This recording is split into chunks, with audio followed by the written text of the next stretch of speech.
এটা মূলত একটা নিউ পিপলস উইল, নতুন একটা জনগণ গঠিত হয়েছে এবং ওইটার আকাঙ্ক্ষার প্রতিনিধিত্ব করতেছে এই গভর্নমেন্ট। এটা হচ্ছে প্রথম দাগের কথা।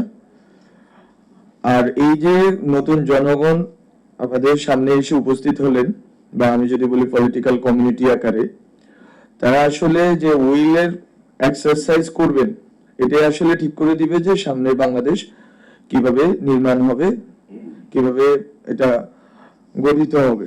সংবিধান প্রণীত হয়েছে, সেই সংবিধানে মূলত ইডিওলজিক্যাল যেই বায়াস ছিল, সেই বায়াসটা ছিল মূলত, যদি আমরা বলতে পারি যে একটা দলের যে মূলনীতি এবং সংবিধানের মূলনীতি সেম, এবং ওই দলের প্রধানের নামে এই সংবিধানের মূলনীতিগুলোকে ওই দলের প্রধানের নামে নামকরণ করা হয়েছিল মুজিবিজম আর মুজিববাদ আকারে।